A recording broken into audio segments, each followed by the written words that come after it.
I am back upon my bullshit.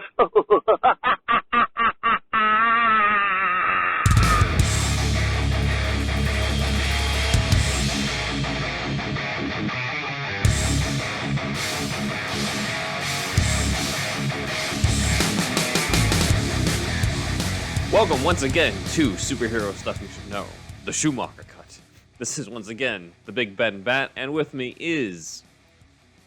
Balsacius Maximus the Third, as usual. From the Akiva. Like my father and his father before him. Amazing. Which is Andrew. But yes. It should have been maybe an evil Setrakian kind of pun.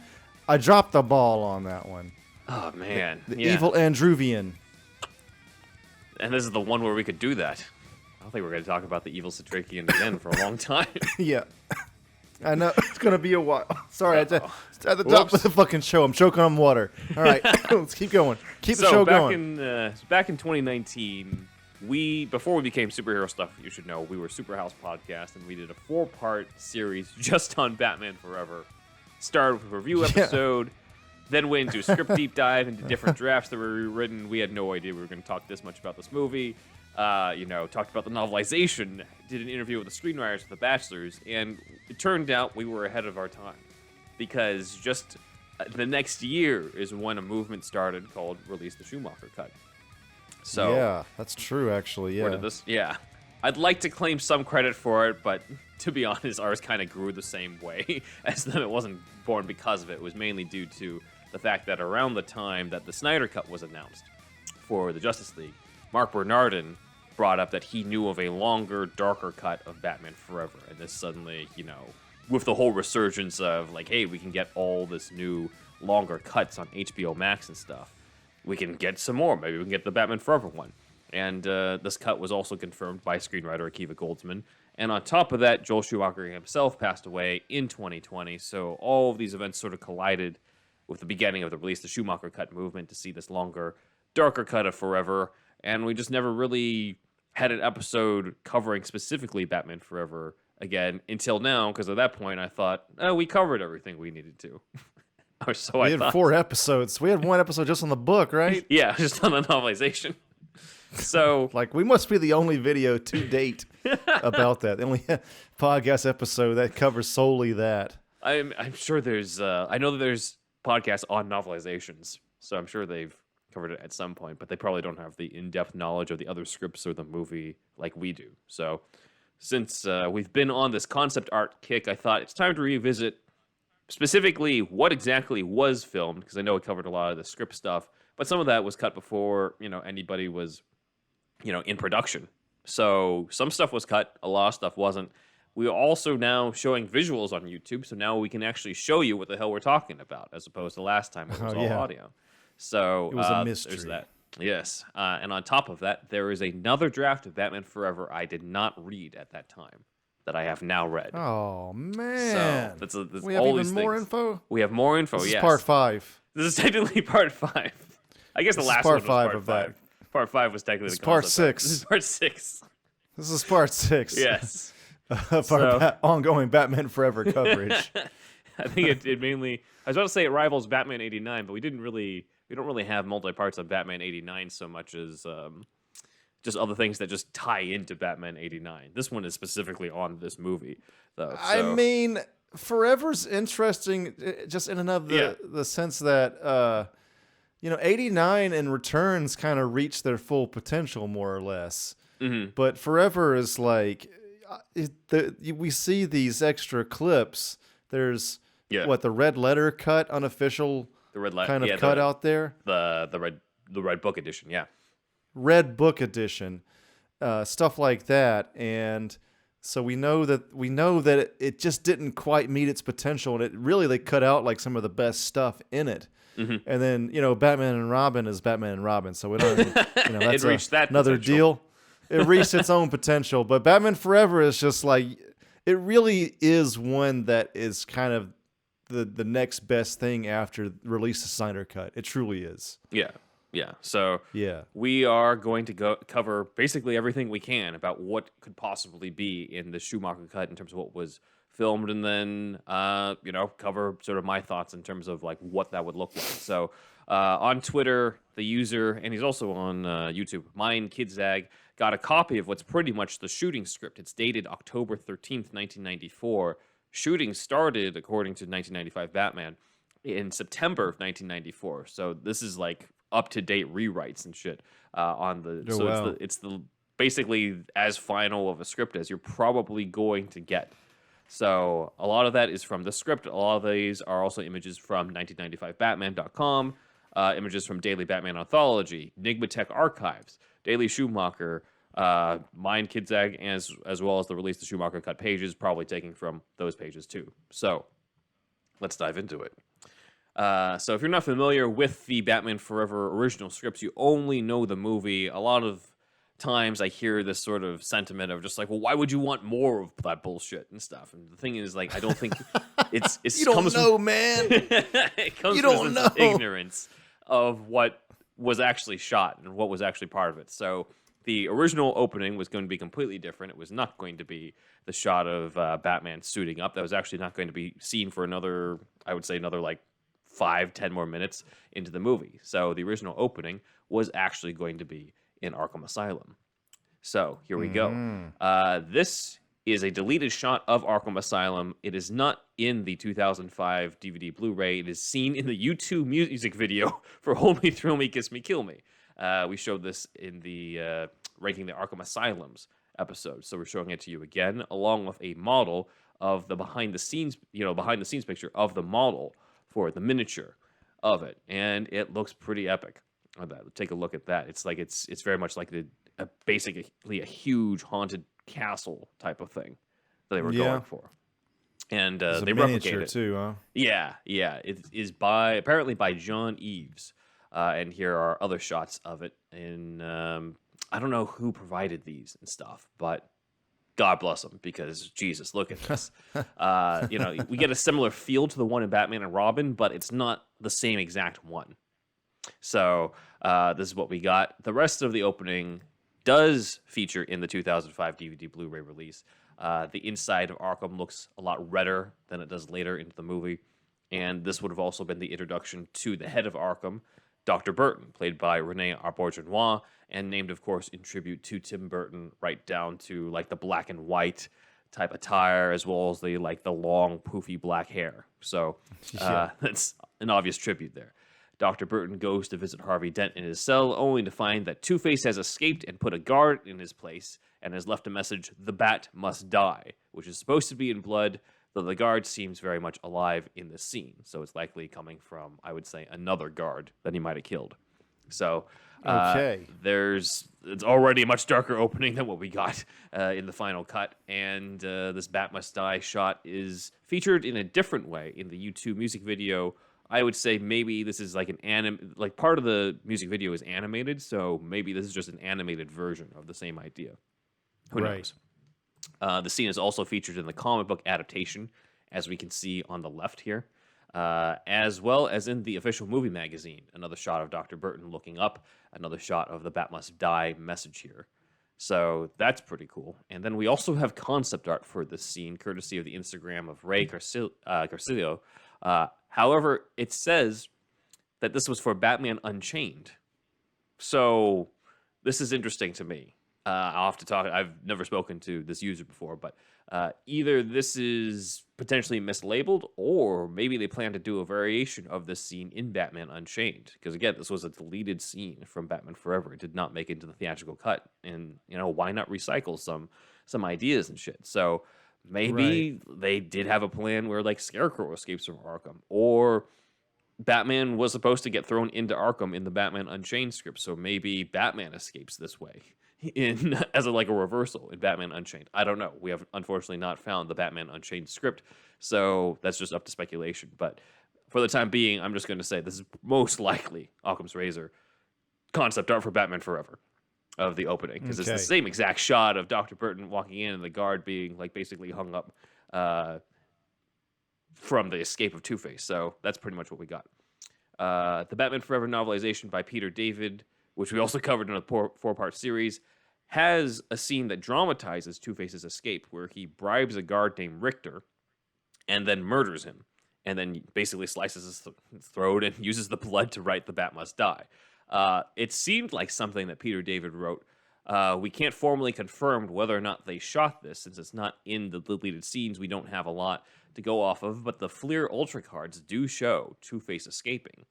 And on top of that, we have this shot of Tommy Lee Jones behind basically the cell of Arkham Asylum. So who knows? The shot courtesy from NygmaTech Archives. So I'll leave that up for people's speculation. But basically, Two-Face escapes from Arkham in the opening of this movie. And the movie does not cut to Bruce suiting up to stop him just yet. It would have actually gone to the next day at Wayne Enterprises. So we would have gotten the same sort of helicopter zoom in into Wayne Enterprises. In the theatrical cut, the news report is about, Batman tried to stop Two-Face and stuff because, it's in a different order than in the original version. In this version, the news report is actually about Two-Face's origin and who Two-Face is. So that's where we would have gotten the immediate exposition about who Two-Face is. We'd still have gotten Harvey in the courtroom getting the acid in his face. We still would have gotten Batman in the courtroom as well. True to the Golden Age origin. People think it's lame, but I'm also like, it's the most faithful adaptation of the Two-Face origin, though. So some interesting details that are in the script, though. They say that Harvey was running for mayor, similar to what we would get in the Telltale series many years later. So that's interesting. It also has a specified version where Batman hits the vial of acid to try to, knock Maroni's throw pretty wide, but it's Harvey's own ill-timed block, it says, that sends the acid back into his face, which kind of makes it Harvey's fault that he got scarred in this one. Right.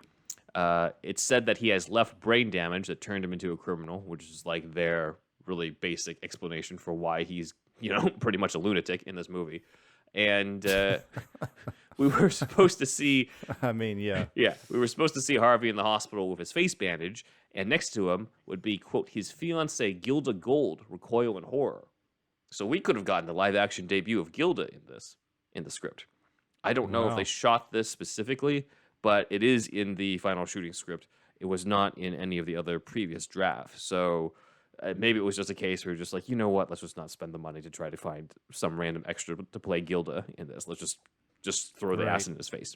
So that makes sense.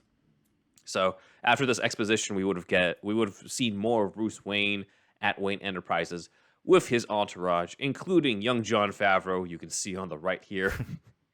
So young. Yes, so young. This is years before he was Foggy Nelson in Daredevil or Happy in the Iron Man and Spider-Man movies. Or the architect of of all popular culture, of the most popular pop culture in the world. Yes.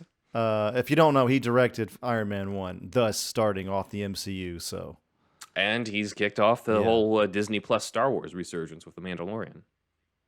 So, The Mandalorian. He directed Elf. All you people probably watch fucking Elf every fucking Christmas, just like I do. Yes. Because it's fucking solid as shit. Mm-hmm. His Lion King was like, all right. It just Jungle Book was like, it was good for what it was. I could see Favreau's magic in it. I'm a big Favreau fan. Like, pretty much, we all like suck Nolan's dick and everything all the time. And Favreau's just sitting in the back, like fucking being the architect to fucking everything. So that's true. Anyway, that's my Favreau rant. I'm curious if he remembers much of this in terms of other scenes that he's part of. Yeah, probably not. But there is supposed to be an extended sequence of Bruce with his entourage, and Favreau did play one of those members. So I don't know if he had like a speaking part in this, but it's basically a sequence where Bruce is like basically multitasking a whole bunch of stuff. It's the standard stuff you see. It's a trope with all the aides and assistants giving him like 5 different things at once, and Bruce is able to answer each thing. So it would have shown like businessman Bruce, because we didn't really get to see much of that in the Tim Burton, Michael Keaton movies. This was kind of like the introduction to like, this is our take on Bruce Wayne. There's even a reference to LexCorp, so that's cool. Someone mentions LexCorp stock, so there's that. The movie already does have a reference to Metropolis later in the movie when he says that the circus is halfway to Metropolis. So, the Superman references started coming in with Schumacher. The opening of Batman and Robin has clearly say, this is why Superman works alone. So clearly there's a Superman Metropolis thing going on at the same time in this world. I guess so, man. Yeah. Apparently, I could be wrong about this. Double check me, comment or whatever. But Favreau was like, he was on the set of Rudy, kind of an old sports film at this point, but he was an actor before, right? And he was already, even at that time, apparently bugging the director. I've heard stories. I don't know where I've heard this, but he was just already bugging the director on how to direct. Just way back in the day, he was planting the seeds to be a director, kind of from the get go. And now look at him. Yeah, exactly. Jeez. Well, he might have been part of the scene. Who knows? He might have been the one to mention LexCorp. I don't know. And I honestly really doubt that he remembers. But who knows? Who knows on this? I would love to interview him. I would love to interview him. Of all the things to interview him about. Yeah. We're not here to talk about Iron Man, the MCU, Spider-Man movies, The Mandalorian, any of your directing work. We just really want to talk about Batman Forever. But he's of course what's that guy's name in Spider-Man? Happy, yeah. Happy Hogan. Yeah. So it's also planted that Gossip Gertie, the reporter, is already wondering who Bruce is going to take as his date to the charity circus. So that is planted way earlier in the movie. On this part. Okay. Obviously, the circus plays a role in the plot with Dick Grayson. There's a gag where Bruce is told, that reporter, Gossip Gertie's on line 1. The Japanese prime minister is on line 2. So Bruce decides he's going to flirt with the reporter, and he picks up, the phone, and he's just like, "Hi, gorgeous." And then he's like, "Oh, prime minister." So just a little bit of a gag there. Okay. And it's mainly, it would have added more to the comedic stuff that's already in this movie. Bruce tells everybody to breathe, and then as he walks away, he's like, "I got to give myself a raise." So it's a nice little scene. Does it add much to the movie? No, it's kind of just more of the introduction to Bruce. But if you're going to do Bruce Wayne, the businessman, I like this version of Bruce Wayne.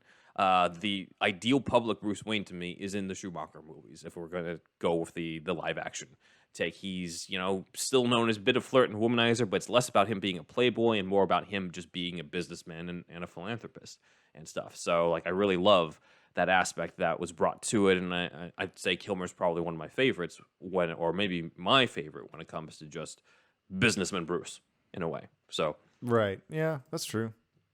As Bruce goes on the tour, we would meet Edward Nygma. This is a shot, again, from the U2 music video. And it's likely from the script's extended introduction of Edward. So before Edward sees Bruce, he's already fantasizing in the script about being invited to dine at Wayne Manor and what he would say to Bruce over the dinner table and that type of stuff. And then he sees Bruce soon to be retired actor pictured here, Jim Carrey. Yes. His final film, Sonic the Hedgehog 2. I mean, honestly, more power to him. More power to him. Yeah. Fantastic career. Gets to have a shit ton of fun on his last one. Gets to go out when he wants to and do whatever the fuck he wants, and love it. Dude, if he's manic depressive and if it's gonna make him happy, I just don't want to see one of my all-time childhood heroes, Jim Carrey, to be a sad bastard like he is these days. It seems like sometimes. I was almost afraid too that after Robin Williams, he would have the same fate. Stuff. Yeah, I was worried about that. It seems like not, but yeah. But anyway, we're rooting for you, Jim. So it's great. If stellar career. If you want to retire, then happy retirement. I'm completely supportive of that. He's one of the few actors that I would get kind of starstruck, I think, because I've just been he was one of the first actors that I really gravitated towards because he was like a Looney Tune on screen. Anyway, I'm going off on Jim Carrey. Great stuff. Yeah. Let's keep going, Ben. Edward Nygma. So, Nygma. As Bruce meets Nygma, there's another gag that's in the script. I don't think it was filmed, but maybe it was, where Bruce sees a design for a new airplane, but it doesn't quite work. And so he just kind of grabs it and starts tinkering with it throughout the scene when he's talking to Nygma. And then at the very end, when he leaves Nygma, he puts it back and it starts working again. So it was supposed to show that, Bruce can fucking, multitask like a motherfucker and, is vastly intelligent. I don't think he looks into the camera and he's like, "It's not just women that can multitask." All right. It's something where I don't think it was shot because of the fact that he would have been, playing with it throughout the scene. And he doesn't have it with him in the scene of the theatrical cut. So I think they just cut it because they thought there was just too much going on at that. So Bruce sees the bat signal during his meeting with Edward to alert him in the original cut to stop Two-Face at the bank, rather than the final cut where it's to tell him that, Chase Meridian is wanting a booty call over at GCPD headquarters.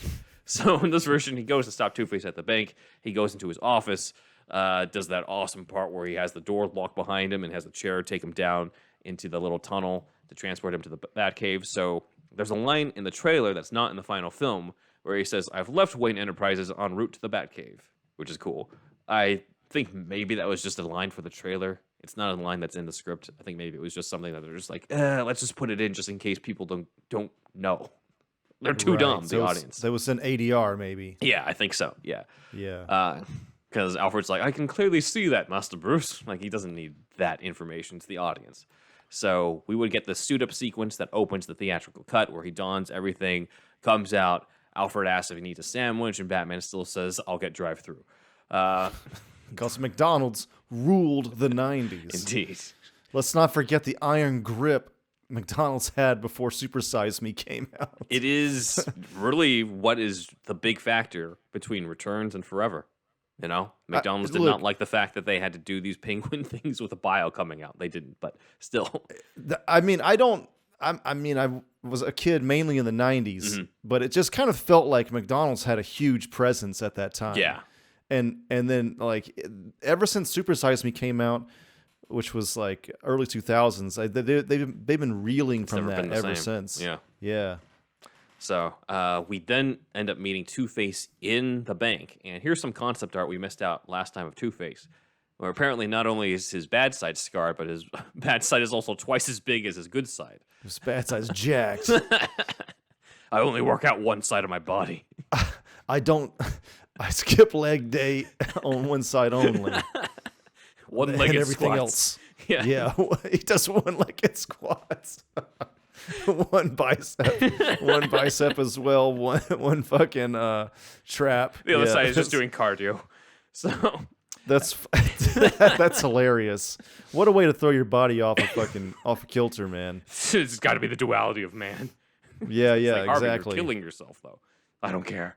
So in the script, Two-Face I don't care. Two-Face has his introduction talking to the bank guard, flips the coin, deciding to keep the guard alive as live bait for Batman. Same stuff we saw in the movie. In the shooting script, there is an additional scene where a thug is just like, "You shouldn't have left him alive," and Two-Face flips the coin. It lands on the evil side, and then he grabs the thug by the throat and yells at him for questioning him, and that's would have been the reveal of Two-Face's ugly side, literal ugly side, to the camera. Oh. So that's how it was originally scripted. It was going to be like you just see his good side for a bit, and then when it lands on the bad side, then he turns to the ugly side and assaults the thug. I don't think this was shot because of the fact that, like, Schumacher already films the reveal of the bad side with the bank guard earlier. So I think they're just like, let's just make it more economical. Let's just make this more concise. So Batman shows up. The thugs line up to see Batman arrive in the elevator. We get this alternate take of Batman kicking all the thugs down from the trailer. So that's not in the movie. Right. He then lands, and in the trailer, he says, "Going down." This is also not in the movie. We didn't need that in the final film, so that's not something I would need to see in the Schumacher cut. 1995, Batman also brought up the trailer has some of the fight scenes that without the cartoony sound effects of the final cut. I think this is just more of a matter of, like, the trailers are usually cut together while the movie's still being, like, the movie's final cut is being put together. So they likely just didn't have the sound effects there at the time anyway. Right. So during the helicopter sequence, Batman is hanging on a chain from the helicopter, and there seems to be a deleted bit that probably was filmed because we have footage of it, but Two-Face considers shooting Batman from there, and so he flips the coin, and he looks, and it comes clean side up. These shots, again, courtesy of the U2 music video. Who knew that it was going to be such a treasure trove of different shots from the fabled Schumacher cut? So they thought U2 was going to be the one to have the hit. Yes. Until Seal. Indeed. Two-Face then decides that if they could just kill Batman with the he basically says, if I can't kill him with the gun because it's clean side, then I'll kill him with a helicopter. So he says a line that's in the trailer but not in the final film, where he says, "If the Bat wants to play, we'll play." So there's also an extra shot of the helicopter flying through Gotham in the U2 music video. We've also got some storyboards courtesy of 1995 Batman, with Batman hanging from the chain here as well as here. So some more good stuff, behind the scenes stuff on this.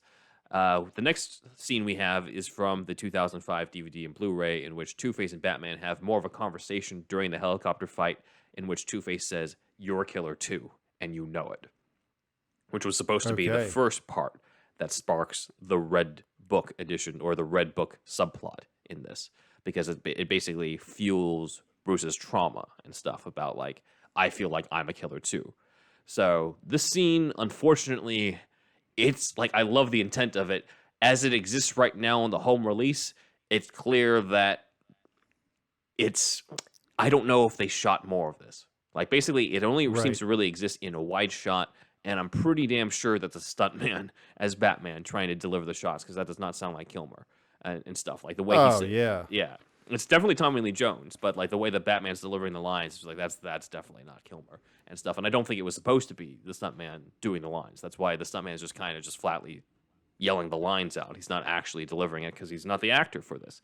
So, if they're going to do some sort of recut of this, they would have to definitely find more footage, if there's any, of Kilmer, or we'll see if Kilmer ever did ADR for this. We don't know on this, but basically, Batman fails to stop Two-Face. The helicopter crashes into the Lady Gotham statue, forcing Batman to jump in the water. And in the water, Batman was supposed to start having flashbacks of his parents' deaths, intercut with Two-Face's dialogue saying, "You're a killer too," which is basically implying Bruce's own trauma of feeling like he killed his own parents. So that all would have been planted early in the movie. So after the bank robbery sequence, then we'd get the sequence where Edward Nygma kills Stickley and fakes his suicide and becomes the Riddler and stuff. We have some alternate shots of Jim Carrey that didn't make it into the movie, including this beauty right here. It's a very flattering shot, Mr. Carrey here, of his tongue sticking out and kind of going cross-eyed on it for this our is the listeners. ugliest he's ever been. Probably. But he's trying to be. You know, I know. Extremely intentional. He's making a Jim Carrey face. So it's either this Jim Carrey face or this Jim Carrey face. This is better. It's a little bit more flattering, yes. I mean, this looks like his brain's being totally fried for sure. Yes. So that is those are deleted moments from it, but it's basically probably just from alternate takes of it. I don't think anything specific was cut from the sequence. After Edward kills Stickley, though, Bruce would have had a nightmare, including seeing the bat in the cave, as I'm showing here. And then Alfred wakes him up. And then there's kind of a scene that's in the script, I don't know if it was shot, where Alfred sort of chides him for not taking good enough care of his equipment because of the state of the bat suit after what happened in the fight with Two-Face. And then Bruce decides to investigate and find out more about Two-Face. So he watches interview footage of Two-Face at Arkham, which is where this image comes from of Tommy Lee Jones's Two-Face in a straitjacket, courtesy of NygmaTech archives. So this picture started going around, I think, in 2020, and there's a lot of misinformation about this. I talked to NygmaTech archives, and they're frustrated on how a lot of bloggers or people online sort of use this image to say, oh my god, there's an alternate ending where Two-Face survives and gets thrown into Arkham because of the straitjacket image, forgetting that Two-Face escaped from Arkham in the beginning of the movie. So no, there's no alternate ending with Two-Face surviving and getting thrown in Arkham. This is from an earlier sequence in the movie where it's footage of him in Arkham Asylum. So in this footage, Two-Face talks about finding a land where light is shadow and freaks are kings, a possible clue for a future crime. So, you know, he's pulling a book out of Riddler's playbook before Riddler even exists in this version. So after this, it's likely that this video is what Bruce is watching in this scene. So in the final cut, Bruce is sitting here in a robe watching footage of Harvey getting the acid thrown in his face, explaining the origin of Two-Face and that type of stuff. But in the original sequence and stuff, he was supposed to be investigating Two-Face. He was supposed to be watching Two-Face in Arkham and stuff. So that was obviously reordered around. Bruce then goes to Wayne Enterprises, finds out about Stickley's death. Gordon proves he's the worst detective in the world when he's just like, it was definitely suicide, just based off of the stuff. And oh man, yes, we were meant to get another scene of Edward tinkering with a box at his apartment, as we see here in this image from NygmaTech archives again on this. And there was going to be another scene, probably cut from later on. I don't know if it was shot, but there's a scene written in an earlier draft where Edward tests the upgraded version of the box on his landlady, Mrs. Lucertola. And we kind of get that image here in this concept art here, where we see this woman, because that's definitely not Stickley there, and Edward's testing it out on her. So I don't know. Again, I don't know if they actually cast an actress to be in this part. I have a feeling they just cut it. They're just like, we don't need to shoot this. We just need a shot of Jim working on the box. So Bruce, after this, visits Dr. Chase Meridian, as seen in this publicity shot of Kilmer driving. Look at this. This is prime hotness in 1995. That's true. This is classic Bruce Wayne balling out of controls kind of shot. Get me this car. This is a cool car. Yeah. Cool car, too. Black turtleneck, black coat, sunglasses. It's perfect. So that's true. There is a line. There's a line. This car I like more than the one in the Batman that he pulls up in. That's true. I can't. That car was looked like it was 3 pounds. It was like real small, wasn't it? It was. I guess maybe it was kind of to contrast the one he really feels at home. I understand. You know? I understand. It was cool, but I like this one more. I like this one more. Like if I were to choose which Bruce Wayne car and look I would go with between that one and the Pattinson one, I'll go with this one. Oh, for sure. That's what I'm saying. Yeah. Absolutely. Yeah. So if anybody out there wants to buy two of these cars for us, just let us know, and we'll just we will take our coats. We will take all the pictures you want of us in it. Yep. And we'll send them to you in snail mail. With these outfits too. We'll get the Black Steve Jobs turtleneck. Yeah. Or Bruce Wayne turtleneck, I guess at this point. Yeah, it's great. It looks cool. It's definitely cool. Yeah. There's kind of a meta line, too, where Chase brings up that, I thought you would be older, to Bruce. I don't know if this is a reference to how Kilmer is younger than Keaton, but it's interesting that was written in, because I don't know why she would think he was older in other contexts. It seems like it's likely that. So, who knows? But Bruce ends up inviting her to the circus, and when they're at the circus, Chase brings up a quote from, I think it's Rudyard Kipling. It's identified in the novelization, but not in the script, where the circus is the land of light and shadow where freaks are king, which is what Two-Face said, and Bruce figures out Two-Face is going to strike right when Two-Face arrives. Now, you may notice in the shot from the movie, there is a dead clown here. Now, when did this happen? Thanks to fucking dead clowns on the fucking floor. Yeah, but in the final movie, like the main ones who die during this sequence are the Graysons. So how did this happen? Well, thanks to a user named Batman Again. Batman Again is a user on YouTube who basically is putting together a mashup of Batman Forever stuff, including deleted scenes, but also putting like different music from other Batman movies over it to make it feel a lot more serious. And this user showed footage. It looks like a behind-the-scenes special, but it looks like Two-Face shoots the clown in the head. Damn. So, yeah, that was cut as well. Probably too dark and stuff, but Two-Face is responsible for that clown's death. So if you ever see this shot in the movie, now you know in terms of when that happened. That's crazy, man. If they put all this in there, they might have like backlash again of it being like, if it's way darker than even the Red Book cut. You know, I don't know. It's like there'll be like a outpouring for another cut that's not quite as dark. Well, yeah, it's like when the Superman 2 Donner cut came out. There were certain things in there that weren't in the original, and people were so used to the original that like most fans, if you ask them which one you prefer, they mostly like elements of both and wish that there was a cut that had, there are fan cuts out there that sort of fuse the theatrical cut and the Richard Donner cut together in terms of like the ultimate Superman 2, that type of stuff.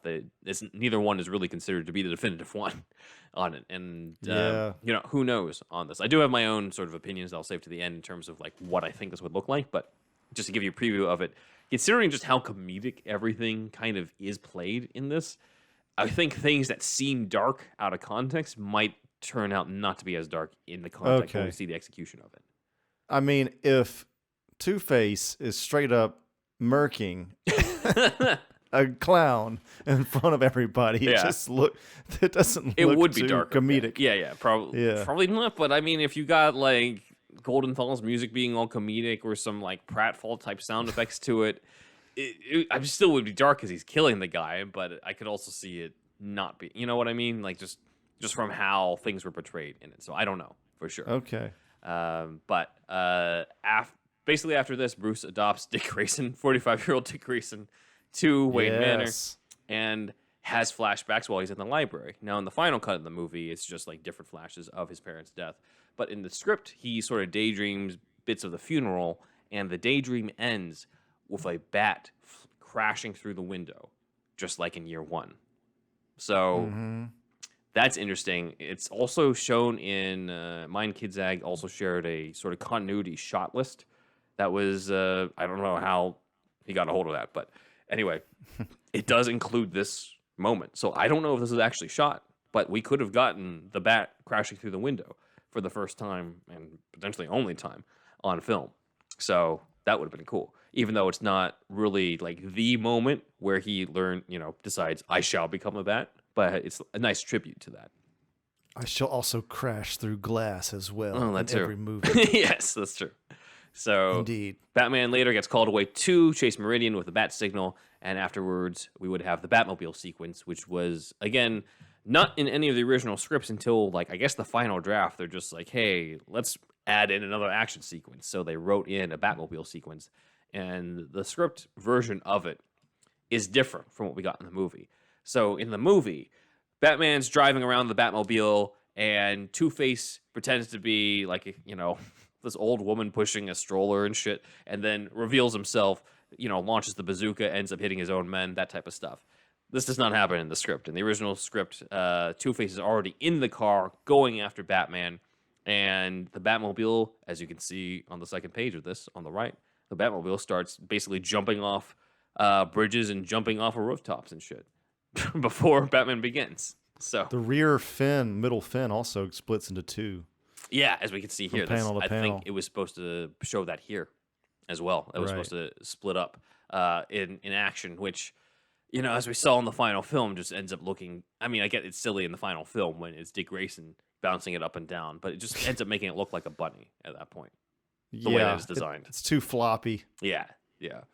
So it's this type of thing, as you can see, is featured in the comic book adaptation as well as the novelization.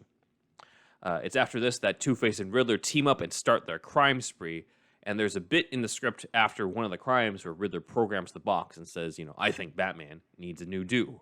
And so we get a scene from the 2005 home release where Batman sees a crime in progress, pulls up in the Batmobile, runs in only to find that he's in a salon, and a hairdresser says, "A little off the ears, Batman." It's corny. This scene I would have cut. Yeah. This is one of the few. This is one of the few ones I feel is totally beyond the pale. It's just, I don't know, man. I don't love it. I don't really. I don't either. I mean, it would have been less corny if he runs in as just a shot of the people, and then you just cut after that. You don't need the hairdresser's line about a little off the ears. Maybe they just really need to give her a line that day because that's not in the script. But the other difficulty is we don't know if they shot the other stuff that sets this up, because out of context it just looks like Batman's an idiot who showed up at the wrong place. But the explanation is that Riddler used the box to fool the Bat computer. So that would have been really cool. Okay. Showed how advanced Riddler's stuff is. And there was a scene afterwards where, Riddler announces who he is on the news, and Bruce brings up that he knew Two-Face wasn't sophisticated enough to fool the Bat computer. So that would have been cool, but I don't know if those specific bits were shot. You would need Jim Carrey being, setting it up, and you would need Val Kilmer talking about that in the later scene. So if you have that stuff, then sure, put it back in and cut the part about the hair, from the hairdresser. And I think that would probably work a lot better. Who knows? We'll see. I don't know what was shot and what wasn't. So during the Riddler and Two-Face crime spree, we had this scene with Riddler asking Two-Face to punch a guy, but Riddler ends up hurting his hand instead.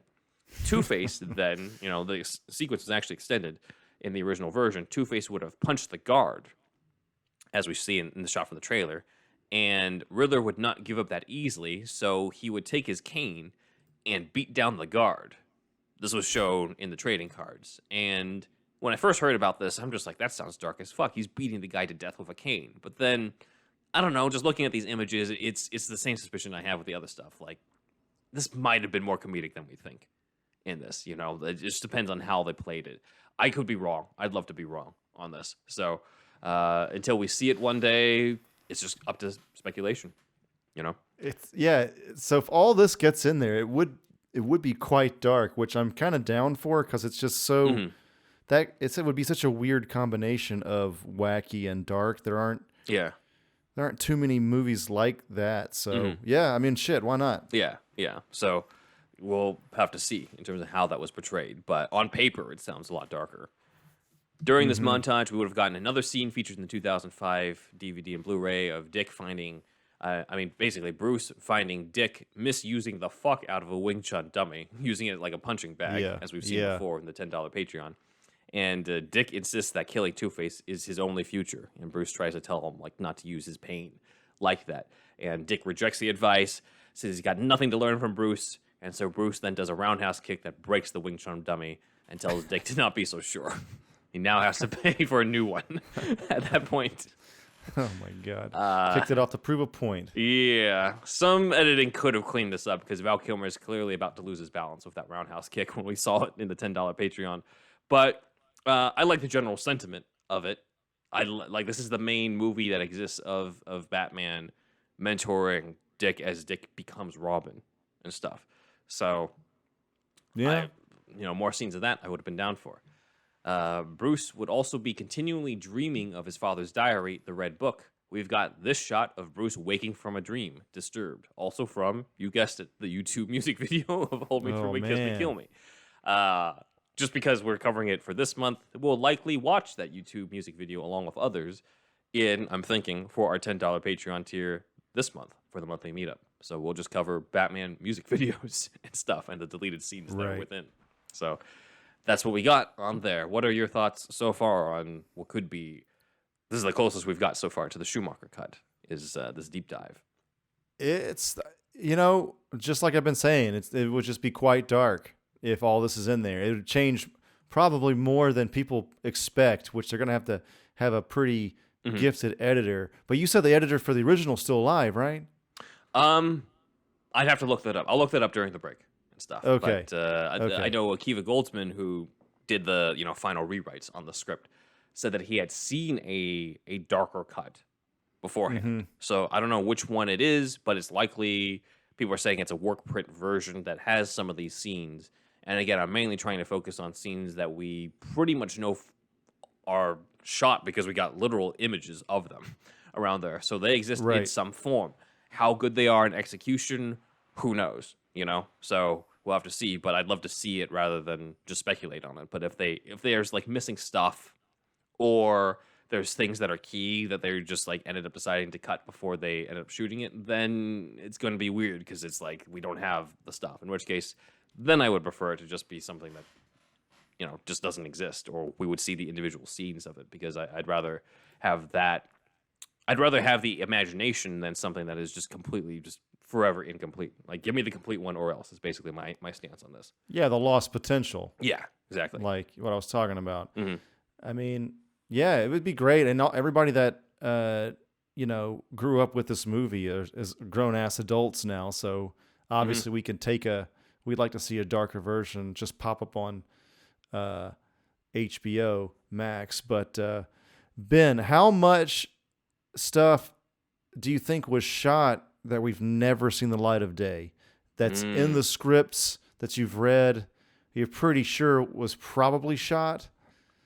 I'd probably say 10 minutes in terms of that we've never seen. So we're saying like stuff that like not even this shot of Val Kilmer would count for that? Not like nothing at all. Nothing has surfaced, but you're pretty sure was probably shot. Maybe like a handful of scenes, or less than a handful of scenes. Like I think most of the stuff does exist in some way, like this Val Kilmer thing, where like if this wasn't around, I wouldn't be so sure. Like the bat flying through the window, I don't know. Like that was still on the shot list, but who knows? They might have just been like, you know what, we don't have time today. Like who knows? That's a whole like what you call a gag. Like it would be like a fake bat. It wouldn't be CG in '94. No. You would need fake a mini bat flying through. Yeah, mini Setrakian glass. Yeah. Need an evil. Well, he was mini Setrakian. Yeah. Yeah. There probably were miniatures of the Setrakian. Yeah. Maybe. With filmmaking, for our viewers and listeners, like a lot of these decisions, we saw this too with 89. Like a lot of these decisions are like made when it's happening. So like stuff that is in the script, even the final script, doesn't, they might not have necessarily shot certain things. There's certain pieces of dialogue. I'm not even covering some like dialogue that was cut and stuff. Two-Face has a lot more dialogue in the scripts. He's a lot more verbose and stuff. But like, was that actually shot or not? I don't know. It could have just been a case where Tommy Lee Jones just didn't want to say stupid shit. I don't know. I'm not saying this dumb line. Yeah. Or it was shot. We don't know on that. But like, look at the Batmobile sequence. They just kind of randomly decided we need a new Batmobile sequence with Two-Face. That's not in the Bachelor script. It's not in the 94 Akiva Goldsman rewrite, but ends up being in there. And even that's different from what Goldsman wrote. So a lot of these decisions are made on the fly. We don't know. There's certain things that like we think maybe, they probably shot this, but we don't have any evidence of it. Maybe they just decided they didn't need it, and then eventually they're just like, we're cutting it anyway. So like, fuck it, we don't need to film this part that ties into that. I mean, that extra sequence might have been, that has the air of them showing a cut when the movie was done before they went into reshoots. And, the producers were probably like, let's get another Batmobile sequence in here or something. Yeah. You know what I mean? That's a lot to add on the fly is what I'm saying. Yeah, I can see that. I can see execs being just like, you want to sell the toys of the Batmobile, right? Well, you need to showcase the Batmobile. There's no showcase for the Batmobile because it literally just drives to Two-Face's bank. Kind of just drives Dick Grayson steals it, and then it gets blown up by Riddler. Look, McDonald's really wants another fucking Batmobile sequence, and they are King Ding-a-Lane. It's the 90s, you guys. Mm-hmm. It's the 90s.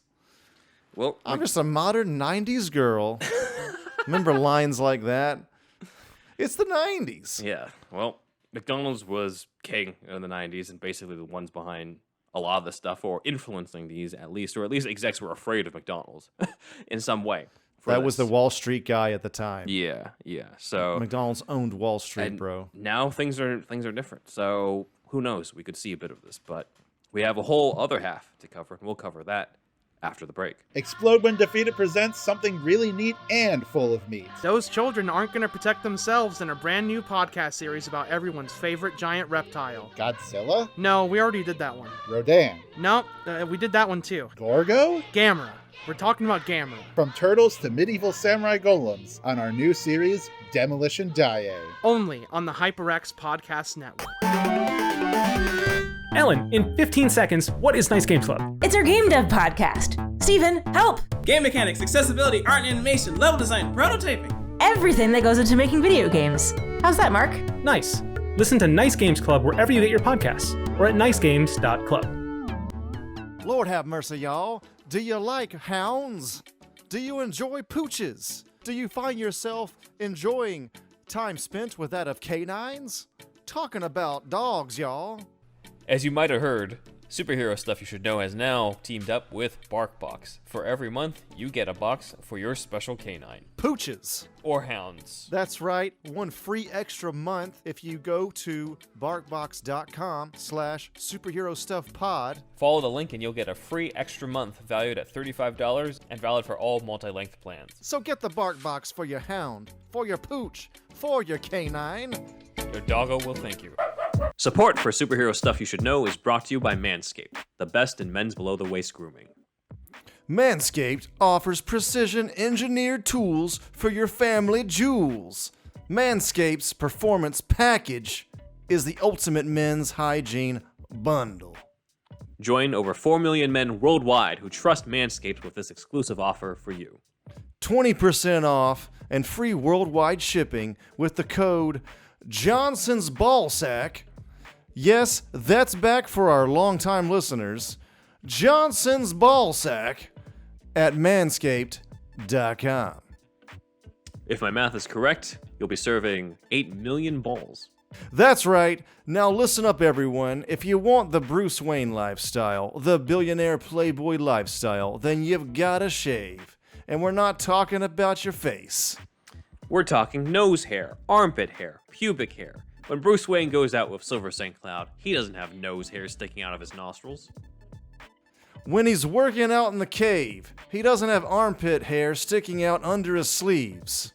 And after he's gone down on Catwoman, because yes, that's canon, and she's going down on him, Bruce doesn't have a huge forest of pubic hair to get in her teeth.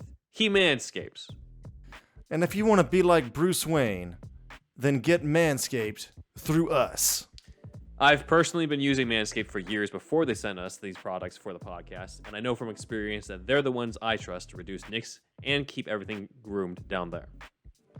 Now the Performance Package 4.0 by Manscaped has arrived, and oh man, is it a game changer. Inside this package, you'll find their Lawnmower 4.0 trimmer, Weed Whacker ear and nose hair trimmer, Crop Preserver ball deodorant, Crop Reviver toner, Performance boxer briefs, and a travel bag to hold your goodies. First off, the Lawnmower 4.0. This trimmer is the future of grooming, and dare I say, the greatest ball trimmer ever. Their 4th generation trimmer features a cutting-edge ceramic blade to reduce grooming accidents thanks to their advanced skin-safe technology. The Lawnmower 4.0 is waterproof and also has a 400K LED spotlight if you need a more precise shave or if you're shaving in the darkest pits of the Batcave. Because this trimmer is waterproof, you can say goodbye to the mess on the bathroom floor. You thought that was good, but want to take your grooming game even further to the next level? The Performance Package 4.0 also includes the Weed Whacker nose and ear hair trimmer. The Weed Whacker is also waterproof and provides proprietary skin-safe technology, which helps reduce nicks, snags, and tugs in those delicate nose holes. Their Crop Preserver ball deodorant and Crop Reviver ball toner will change the way you approach your hygiene routine. Trust me when I say, fellas, your balls will thank you. Manscaped even threw in 2 free gifts to their Performance Package 4.0, the Manscaped Boxers and the Shed Travel Bag. Bring your comfort and boxers to another level. It's time to take care of yourself, so go to manscaped.com. And get 20% off and free shipping with the code Johnson's Ballsack. That's 20% off with free shipping at manscaped.com and use our code Johnson's Ballsack. Unlock your confidence and always use the right tools for the job with Manscaped. Now back to the show. And we are back, and we're going to return to talk about Claw Island. Yes, so we're at a similar break point, and Andrew is now the evil Andruvian. Evil Andruvian, indeed. Maybe I should be Andrukian. Maybe. Whatever. Too many, Keep changing too many changes at this point. Yes. We promise we'll have an explanation of what the whole evil Setrakian thing is in the future, in later in this episode. At least half of you listeners know what it is already. Exactly, But yes. We'll explain to the other half in a minute. Yes.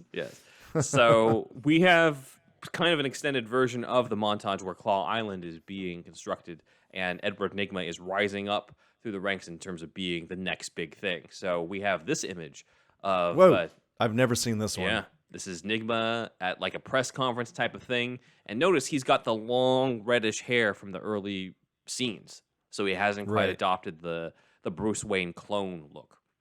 Right. And then we get this scene with him in a hard hat driving around, which is... He looks like he's from Dumb and Dumber. It does.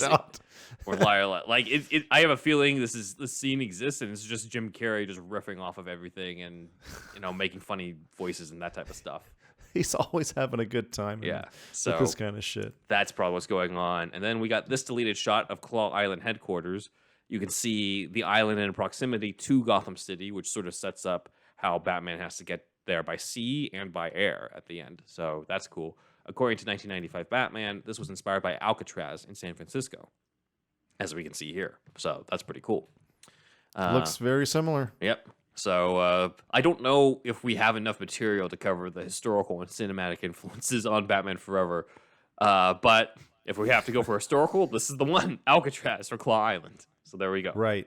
There are also these stills of Bruce Wayne in what looks like his office by himself. This is not in the movie. The only time he's in his office is literally when he just goes into, basically go to the Batcave.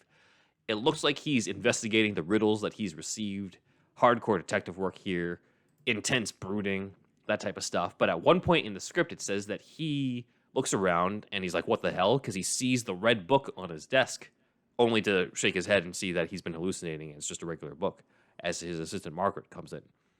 We got this image from Mind Kidzag. I don't know where Mind got it from, but is cool. On it, it might be. I don't know if this is a artist manipulation of it or through Photoshop, or if this is an actual photo of it. So let us know and stuff. The hands look like, I don't know. Yeah, it doesn't look right. Photoshop. Yeah, something's a little off. Yeah, here. exactly. That's why I'm just like, I don't know. I mean, the other ones are clearly actual photos of Kilmer.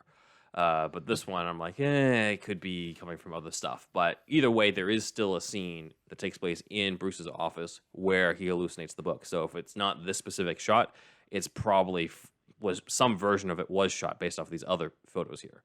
So if it wasn't shot, it's also possible that it was the on-set photographer getting some shots. Well, why would he be in the getup in that? Yeah, why would he be in getup, and why would he have the riddles here? On that. That's true. Yeah, I guess so. Yeah, I guess it was a scene they were shooting. Yeah. Yeah. So we've got these, and then we've also got Bruce and Alfred doing a montage about trying to figure out Riddler's game plan based off the riddles that were left. The scene in the script also has some dialogue planting the sonar suit from the end, with Alfred saying that he's confident it will never work, and Bruce hits back that that's what Alfred said about the Batmobile. This scene obviously setting up the battleship sequence, so... Yes.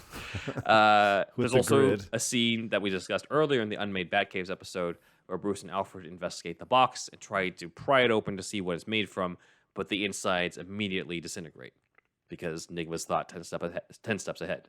This is also featured in the trading card as well. Dude, they should have made a toy, or did they? And I didn't ever see it, but like if there was a toy of the box... Yeah. Like it's something I would have bought just to brain drain my little brothers. And now my mind is smarter than yours. Yeah, man. I mean, look how it looks kind of cool, you know. Yeah, so that's true. You could have just gotten a blender and gotten some, green plastic panels to glue onto the sides. We weren't that creative, man. It took us a while to get creative. Oh well. Oh, man. This next sequence was cut from the final draft, but does appear in an earlier draft. Comic adaptation has it. This is what I mean, where stuff is just silly and comedic. But Two-Face and Riddler basically get high off of knowledge from the box as if they're basically getting baked. It's a silly scene. I don't know if it was shot for real. If they did shoot it, I feel like this is the part in the Schumacher cut where people would be like, you didn't need to add this one in. Yeah, it's a little much. It's just funny. Like, it's like... You know, we have like them fucking killing clowns in front of a crowd, and then it's like they're getting high. It's just, I mean, it's just wacky, man. It's totally wacky. Yeah. Now, the darkest stuff about Batman Forever has nothing to do with the villains so much as like Batman's actual trauma stuff. So, oh yeah. After this is when Dick steals the Batmobile and gets into a fight. This sequence, as pointed out by 1995 Batman, has handwritten dates as late as February 1995, suggesting that the sequence where Dick fights the gang was still going through rewrites even during shooting, which, makes sense of just, in general, it's not something that's unique to Batman Forever. That happens on a lot of major productions. So it's interesting to identify this specific sequence. In the final script, there's a much longer sequence of Dick Grayson talking to the girls who show up around the Batmobile, who call him Batboy. I'm glad they did not put more of that in. If there's more of that, please leave that out of the Schumacher cut. But after the sequence is the NygmaTech party. There's a scene in the script that's also not in the final cut where Dick almost calls Bruce Batman to kind of fuck with him, where he's just like bad Bruce and stuff because he's just being a fucking jerk. And he goes off to talk to a girl in the band who we see him with later. In the final cut of the movie, we kind of see Dick get out of the car, and then he's just nowhere near Bruce and Chase for the rest of the party until later. So that kind of explains where he goes. And then Bruce and Chase later have a conversation about them kind of just being friends, since Chase is in love with Batman, even though neither of them is really happy about doing that. So I don't know if this scene was specifically shot, but the only thing that exists that could show some evidence of this is this shot here, where both Bruce and Dick are escorting Chase into the party.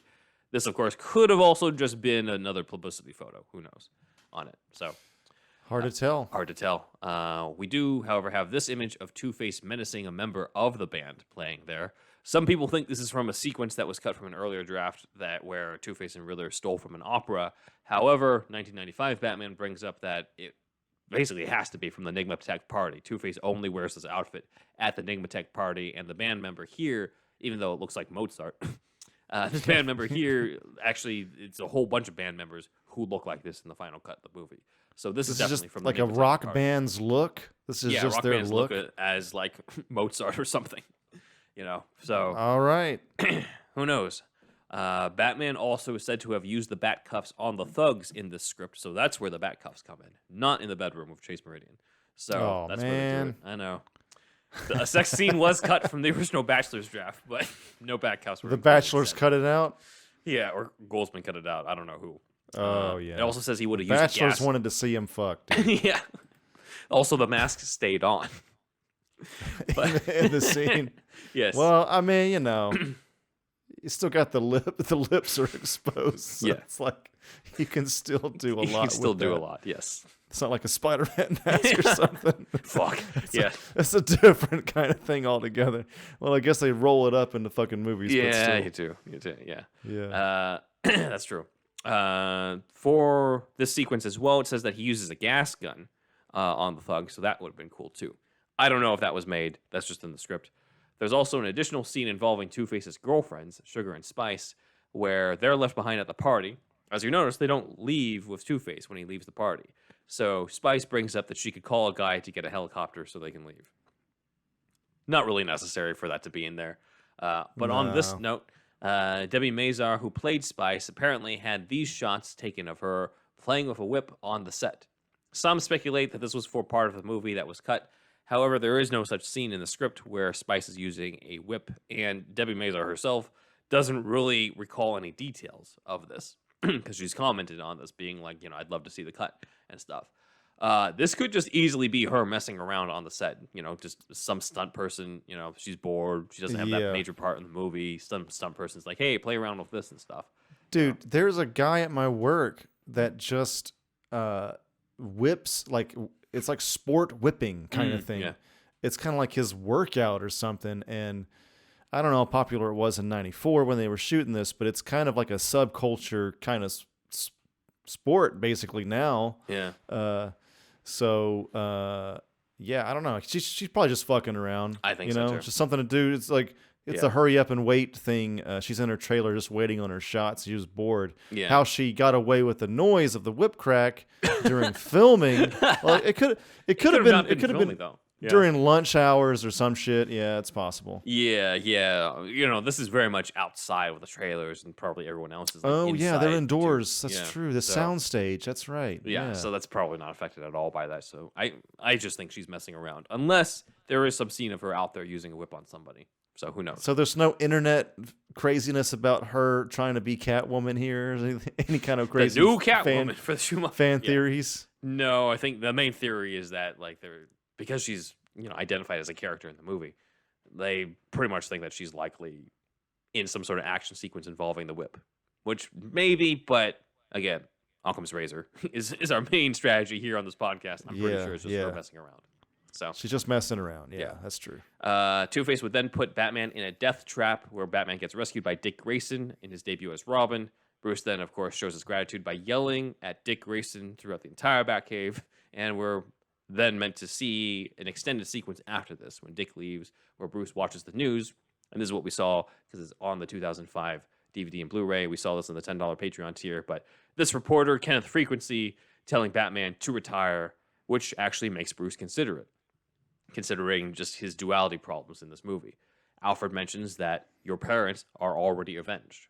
Probably, one of the most blatant references to Batman 1989 and stuff, outside of the part where Dick brings up that Bruce's parents were murdered by a maniac, or weren't murdered by a maniac, and Bruce confirms that they were, sort of hinting at Joker. So that's there. Alfred also brings up the Wayne Foundation gives millions of dollars to anti-crime programs, again showing once again that Bruce Wayne helps Gotham. Bruce himself. That's true. Yes. It's been part of it forever. Yes. How bad would Gotham be without him, man? I know, Like seriously. This is what Gotham's like with his help? My God. Yeah. It would just it'd be terrible, man. Exactly. Bruce references himself running at his parents' funeral and wondering what he was running from. And he says, quote, "Maybe I didn't become Batman to fight crime. Maybe it was to fight the fear." This is actually a reference to another comic. This is a line directly out of The Cult, written by Jim Starlin, where Bruce says, quote, "Always claimed I became the Batman to avenge the death of my parents. That was a lie. I really did it to overcome the fear. So it's, unless the Bachelors just happen to have come across the same type of wording, I'm pretty sure this is a reference to the cult. It's great, and this connects with some of the best parts of Batman Begins for me too, where he's, becomes his own fear. Before Batman Begins, honestly, I never really even thought about that angle before, and I really appreciate that. Yeah, I feel like Batman Forever kind of walks so that Batman Begins can run in a way. You got the whole he falls into the cave type of thing, and that's true. That's the origin. That's true.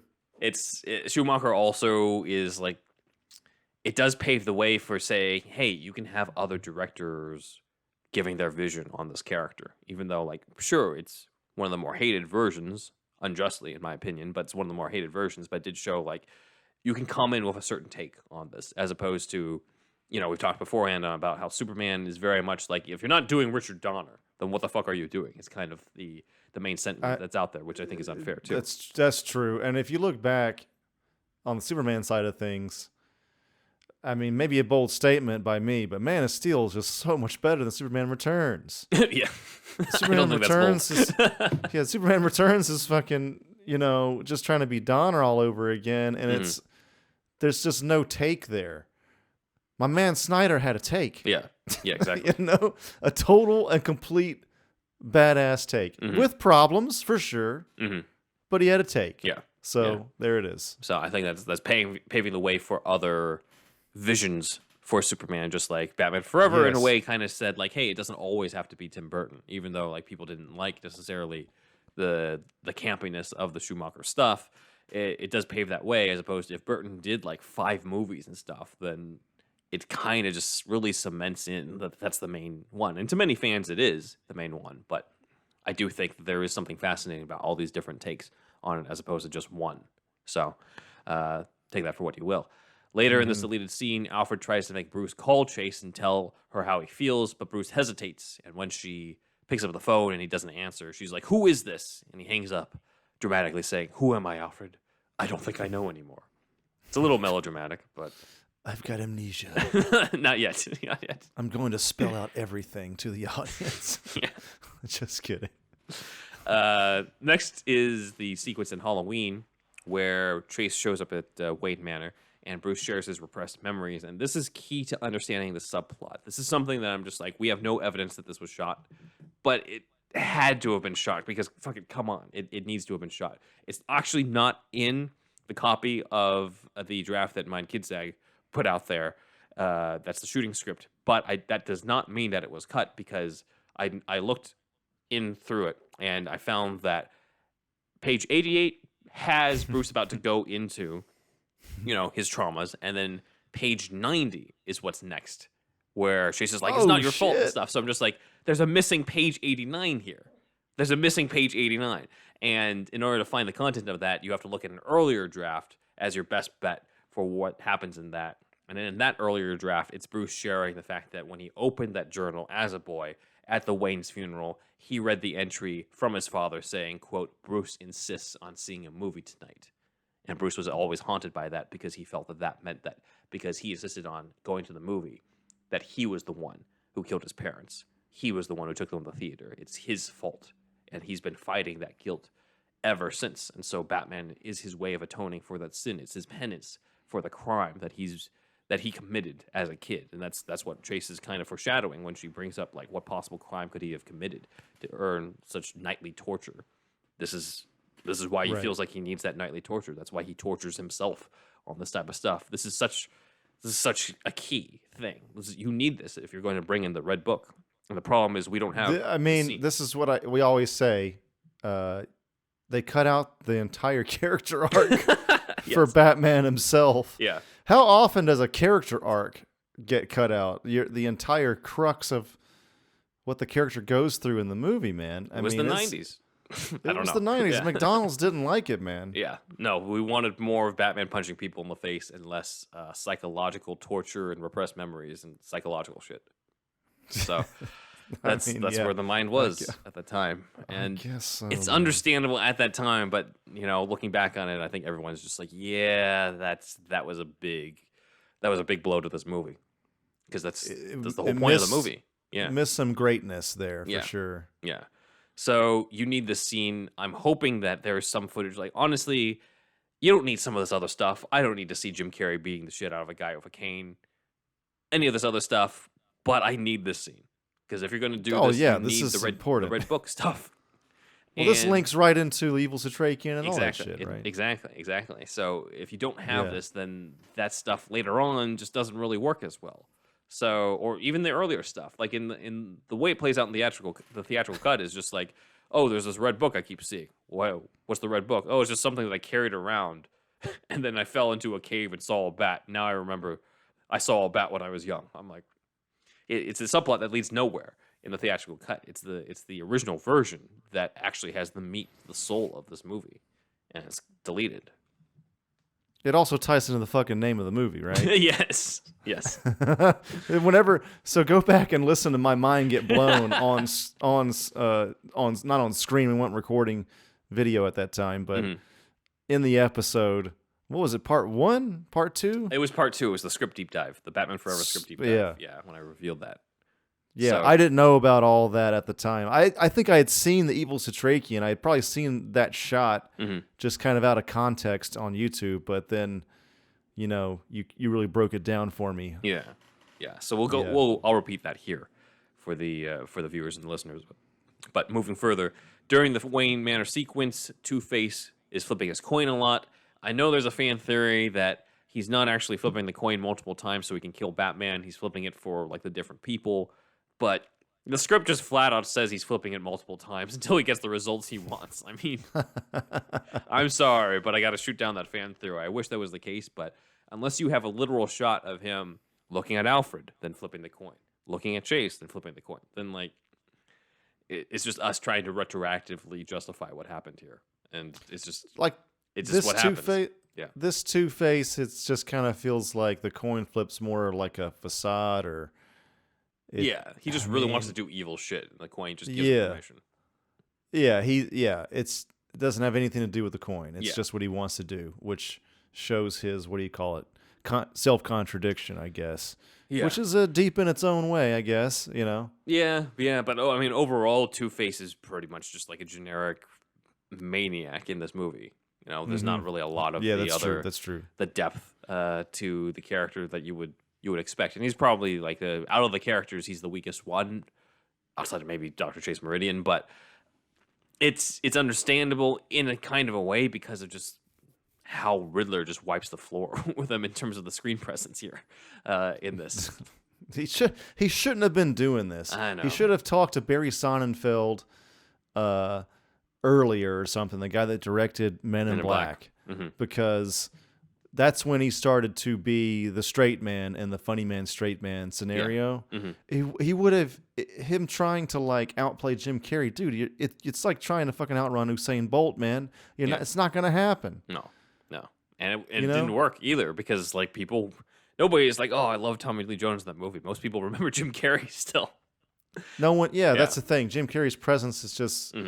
It's insane. He's Jim Carrey. What can you do? There's not many people like him. He's doing Jerry Lewis for the modern age, but still, he's the only guy doing it really. Yep. In this time period. Yeah. Even now. So true. There's another moment in the script where Alfred uses the wristwatch that he uses to communicate with Bruce. He uses it to alert 911 that Two-Face and Riddler are attacking Wayne Manor. So that's kind of a cool payoff to that. Two-Face does end up getting the evil side of the coin, which enables him to shoot Bruce, which wounds him. And when Bruce wakes up at the theatrical cut, he seems fine, which kind of makes it seem pointless that he was shot in the first place, outside of just incapacitating him enough for Chase to get taken. But in the scripts, Alfred tells him that the cave was destroyed, and Bruce asks, cave? What cave? Which would have shown that Bruce gets amnesia from the gunshot an hour and a half into the movie. It's a questionable choice, honestly. It's way too late into this. There probably were other ways to get us into the subplot we need to on this, but it's what was shot. At least I would think, and stuff. That's another thing that you need. You need the establishment that Bruce has amnesia in order for what's to come to make sense in a way. So, as covered in the Unmade Riddlers episode, we would have gotten an extended sequence of Riddler talking to Chase, with Chase warning Riddler that he's frying his brain from using the box. Riddler doesn't listen to her. He knocks her out with a syringe in return, saying, "Nap time, gorgeous," which was featured in the trading cards as well as the comic book adaptation, and could have been kind of creepy. I don't know how it was played. So this image here with Carrie up, like up on her face kind of looks pretty creepy, but, we would have to see it. Yeah. We would then get to see more of the ruins of the Batcave and the Batmobile like we see here, as well as here. This is the crime lab that got exploded. And then this is the inside of the Batmobile, I think, that got torn up. I know no love lost on your part, Andrew, since you don't like this Batmobile. Anyway. No. So, don't like it. Good riddance, then. Bruce has amnesia, but Alfred guides him through and tells him to face the reason why he became Batman in the first place. So Bruce goes further and goes to the area where he fell in as a boy. And he finds the diary that his father wrote, finding the full entry that Bruce insists on seeing a movie tonight. But Martha and I have our hearts set on Zorro, so Bruce's cartoon will have to wait. And Bruce realizes that his parents' deaths were not his fault at all. And as he discovers that, he sees a shadow fall on him. And this is the giant bat. We have some concept art with this drawing of the giant bat. We have another shot of the giant bat lit in the in the shadows over here. But basically, Bruce faces off against the bat from his childhood, the bat that he saw when he fell into the cave when he was young at the funeral.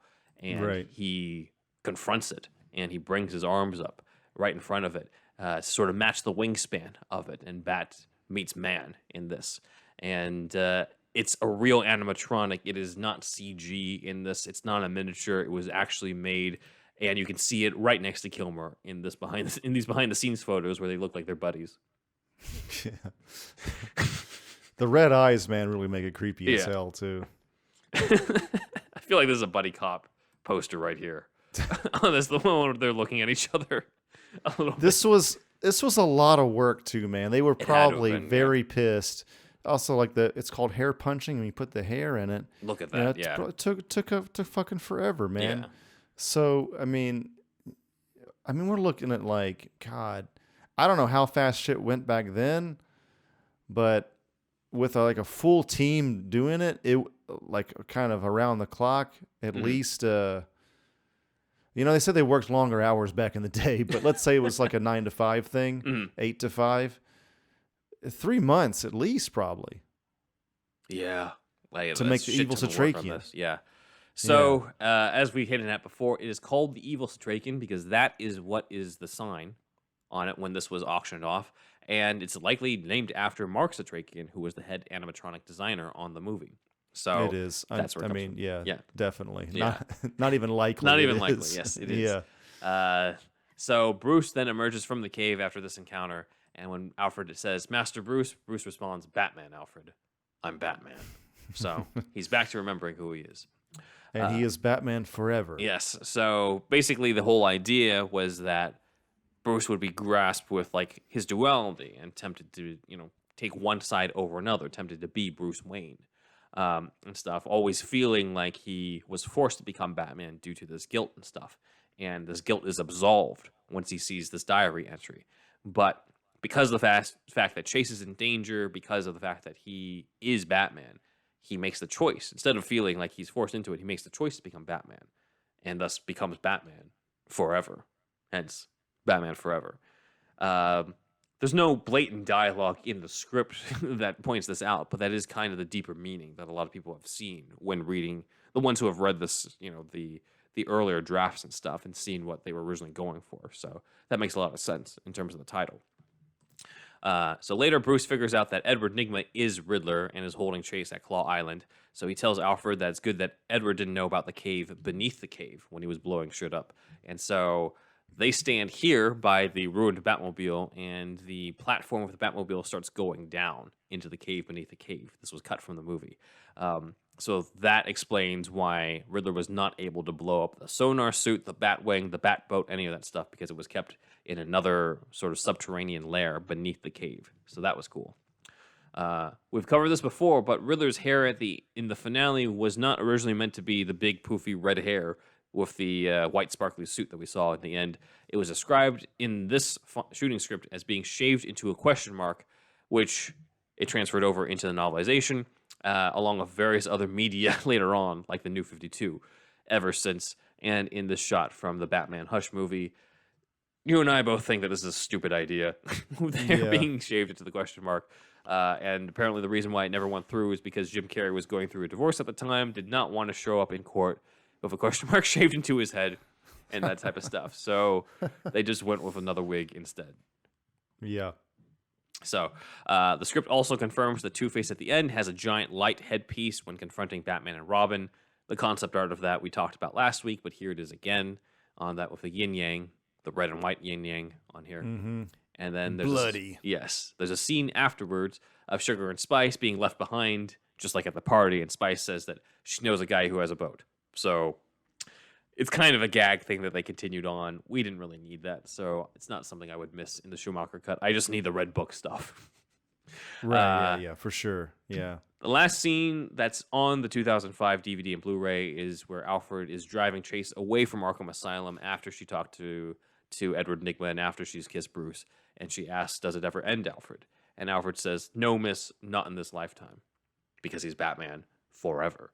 So this then would have cut to the final shot of the movie. Now, the final shot of the movie in the theatrical cut are the silhouettes of Batman and Robin running in front of the bat signal. A bit of a... some have kind of compared it to the Batman 66 opening with Batman and Robin running towards you, that type of stuff. It was not originally supposed to end this way. The final shot of the movie was actually supposed to echo Batman 89, with Batman on top of sort of a building of gargoyle and Robin joining him next to him. And we have this shot of them in front of a blue screen from the official movie magazine. And we have an even bigger shot here on it. And there's some fan speculation I'll bring up that the building that they're meant to be on is actually Arkham Asylum, given a few things. One is that this gargoyle, the way that it looks very similar to the gargoyle on the miniatures of Arkham Asylum that we have here. And if we think geography-wise, Chase just left Bruce outside of Arkham Asylum. So it makes sense that he would just, suit up and meet Dick there at Arkham, and then they go off to Gotham City. I don't know why they wouldn't just meet outside the gate as opposed to just meet on top of the building, but there you go. It's for the dramatic shot, of course. Yeah, why not? This shot made it through a lot of different stuff. So this is the comic book adaptation, the final shot, where we got Batman and Robin on that gargoyle.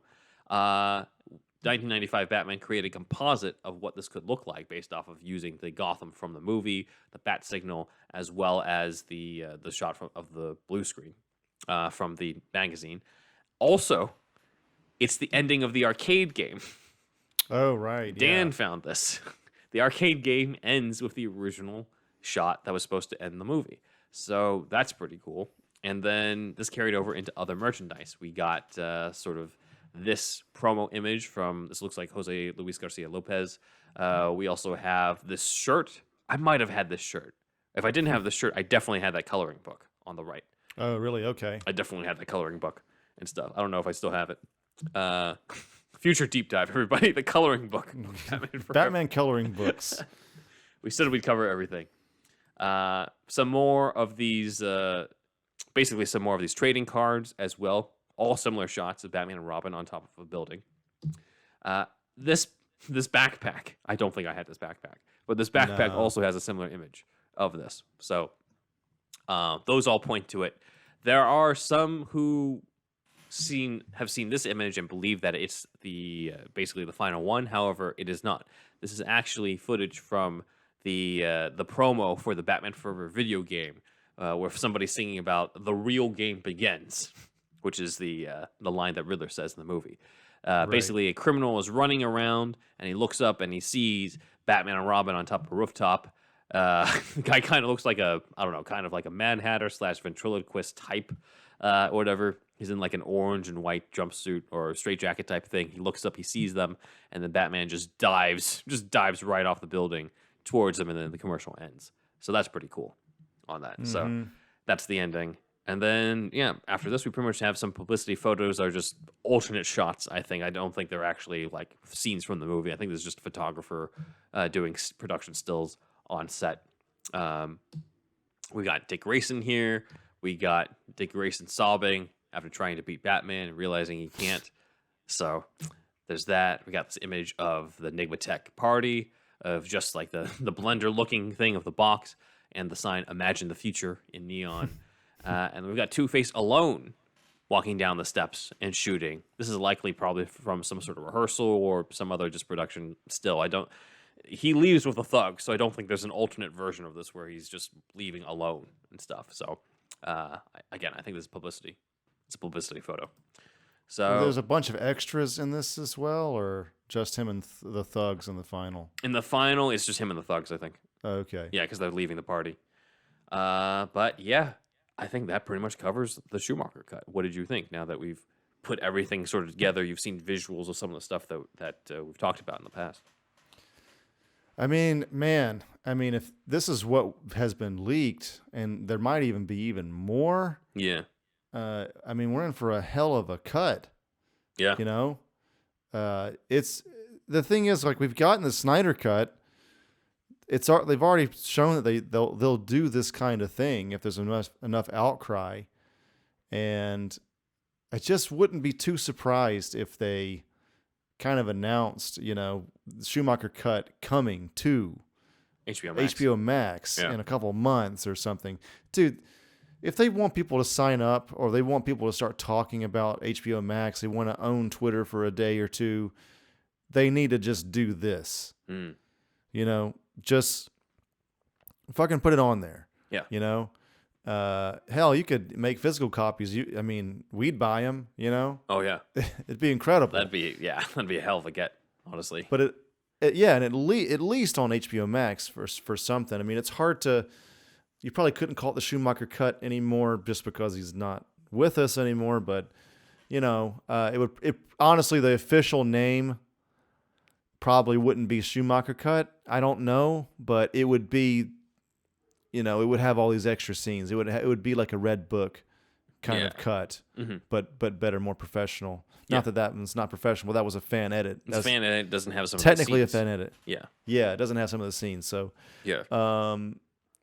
So yeah, it's exciting to kind of. I feel like this episode has kind of prepped me for that announcement. I never thought they'd do this fucking Snyder Cut. We had these conversations. Yeah. You'd be like, they'd never do it. They didn't want to give Snyder that kind of power. Snyder's probably going to leave Warner Brothers. You know what I mean? And look what fucking happened. Yeah. They gave a 4-hour cut on HBO Max. And we loved it. Yeah. It's like so much better. Yeah. So, it's just missing that potential. And I'm sure the Bachelors want to see it, and Val Kilmer wants to see it. I would imagine. It just stands the chance of being so much better. Mm-hmm. It's going to never be what. Well, I take that back. I think like fans like Zach, where Batman Forever is like As It Is Now is one of his favorite movies of all time, out of all movies.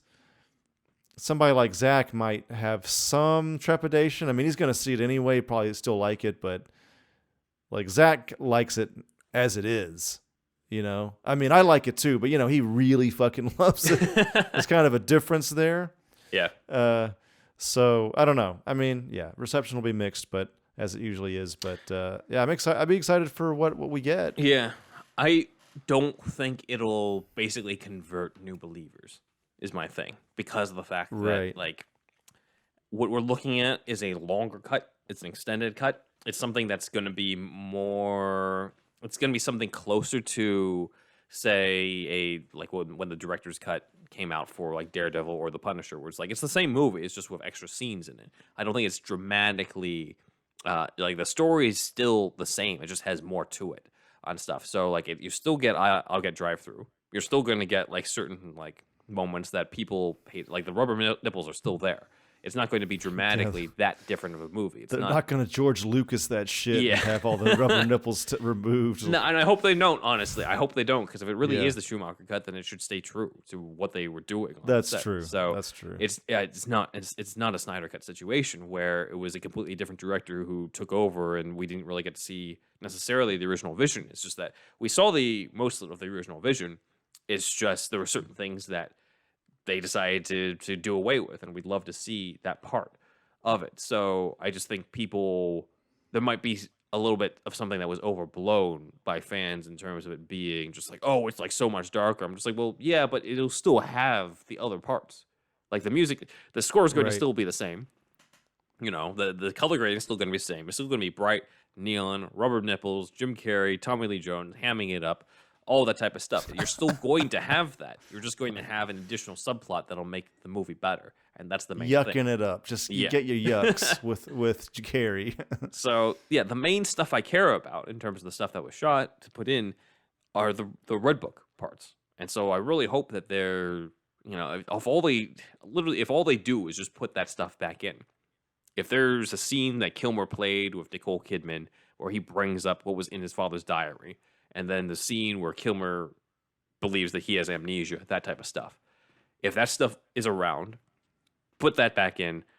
I don't need the other stuff, you know? Like, maybe reorder it back to the order that it was supposed to be in the beginning. But, you know, if you don't have that stuff, though, like, let's say they decided to do away with it before they even, like, did that scene where he reveals that with his dad. The words that he read in the diary, or if they don't have the part about the amnesia, they just, because again, they shoot this type of stuff out of order. If they don't have the stuff that sets up that subplot well, then I'm sorry, but I'd rather not even see it then in that case, because it's just like you're going to be better off with it living in my imagination based off of these scripts as opposed to seeing a cut that's like they're gonna CG some like double on Kilmer and have somebody like Kilmer can't even ADR this stuff right now due to the throat cancer. So like I'm just hoping everything was actually shot or ADR'd in some form of those specific scenes. And if not, then I'm just like, all right, well then I'd rather just live off of this script because we kind of already know what's in there on it. But if they do have it, then I'd love it. I'd love to see it. But again, this is not something where it's dramatically going to have like a completely different score, like with the Snyder Cut, with Junkie XL. Like Danny Elfman's not going to come on and do an alternate score for this. It's still going to be Elliot Goldenthal doing the wacky, Saturday morning cartoon kids type of thing, kids playing with action figures type of thing that he wanted to do with that score. Mm-hmm. So it's not going to be that much dramatically different in tone overall, but it will be darker with the subplot that'll definitely bring the movie together and stuff. And so that's sort of my take on the Schumacher. So you're saying even though they're adding more, less is more. I'm saying they're adding more, but to not expect it to suddenly do away with any of the stuff that it's notorious for. As I said, like the rubber nipples, the campiness, like that's all still going to be there. That would be the biggest part of the budget if they did do that. Removing the nipples, like having to track, motion track all those shots. Yeah.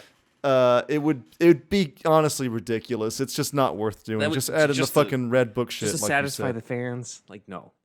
Just keep the goddamn nipples in there. Just put the fucking character arc of the main character back in the fucking movie. Yeah. And the big bat, Yeah, I know. We really need the big bat in it, man. I mean, which is all connected. The Setrakian cut. The Setrakian cut. It sucks because like Schumacher being dead, they probably are not going to call it the Schumacher Cut when it releases because unless they get fucking permission from the fucking Schumacher estate, whatever that looks like, but. Snyder's still alive. He was in the editing room making the editing decisions. He did what he wanted with it, directing the editor, right? This can't happen with Schumacher. So, I'm just telling everybody, the fans out there, I feel like we'll probably get it, but it's probably not going to be called the Schumacher Cut. That's all. It'll be like Batman Forever Extended Edition or whatever. Yeah, basically. That's exactly it. Yeah. Or Extended Cut, something like that. Yeah. And if you know when it comes to just like what's going to be in there, because like I'm sure there's still going to be a contingent of ignorant people who are just like, why would I want that? Who don't know about the subplot, who don't know the level of depth that came into the study of, it's basically the payoff to all the psychological essays and stuff that the bachelors read as research for this movie. The Bachelor Cut. Maybe. No, I don't know. They probably the extended edition is. Honestly, like we always say, Occam's Razor's simplest thing. Yeah. That's probably going to be the name. Yeah. But as a hashtag and as a movement, Schumacher Cut, release a Schumacher Cut, it works For sure. Pretty much. So, yeah, we'll have to see if that ever happens. But until then, that is superhero stuff you should know. So, big thanks to Dan for putting together the visuals for this YouTube experience. We also are going to add in, as a post-credits thing, some additional deep divey information on the Batman from this year that I did not get to cover in the others that have come to light. One is that, this is going to sound familiar, but in the original script for Batman Returns, in Daniel Waters' version, Batman was on a glider, and at one point, quote, he edges out before the crowd, parallel to the this is going to get hurt closer ground. Batman branifs into an alley down for a skidding quasi-crash, leaving him barely conscious. The black balsa Batwings crunched to pieces in the tumble. So Batman. Who wrote this? Shit. This is Daniel Waters, yeah. This is a hell of a paragraph, man. The way this is written is really fun and incredible. That's how he writes. But yeah, that is, as you can see, basically the whole idea is that originally Batman Returns, Batman was going to eat shit when falling on the glider in Batman Returns. Obviously, he lands a lot smoother in the final film, but I thought, that's an interesting foreshadowing of what would happen to Pattinson in The Batman. So he walks it off, baby. Walks it off, yeah. Also, there is an interview with Glenn Dillon and David Crossman, who worked on the costume, specifically the Batsuit. So a few details on the Batsuit that sort of confirm some of the stuff that we talked about. One is that the armor on it is inspired by flak jackets from Vietnam that had bulletproof material, like layers of Kevlar fabric in it. So that was kind of the inspiration. And then for the cowl, it is confirmed that the cowl was inspired by Adam West. But also with the Grim Reaper, and the nose part was inspired by Jack Nicholson in Chinatown, specifically the fact that his nose was injured at one point, and so they wanted to call more attention to the nose. That's interesting. Okay. The Grim Reaper?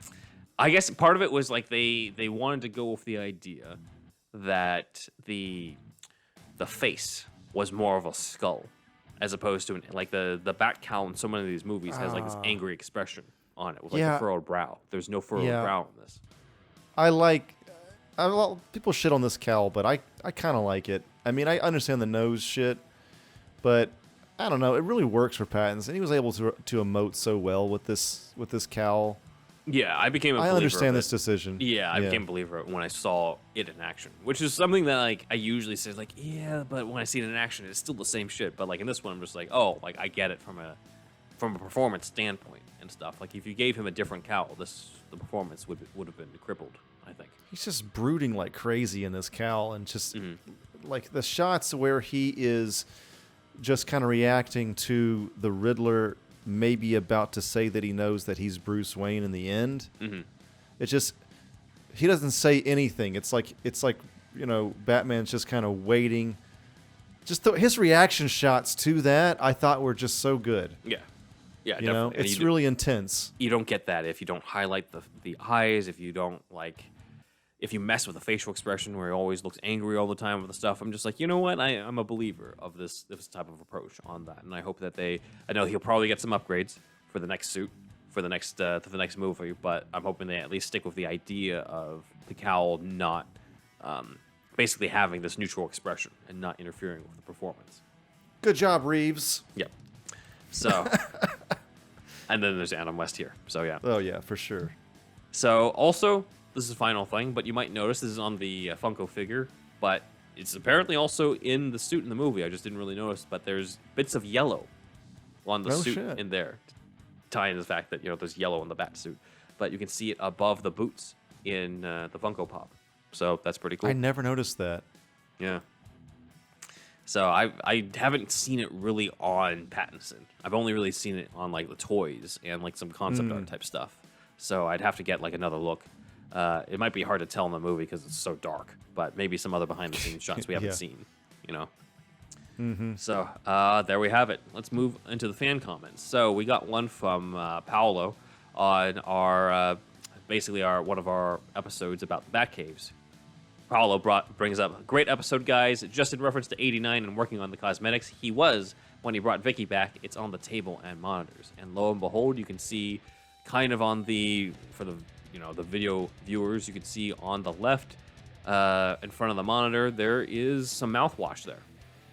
Oh, so shit. he was looking at the cosmetics. After all the times I've watched Batman 89, I've never noticed that. So, or maybe I just don't have the edition that has, it's not that wide. I don't know. I'll have to take a look again.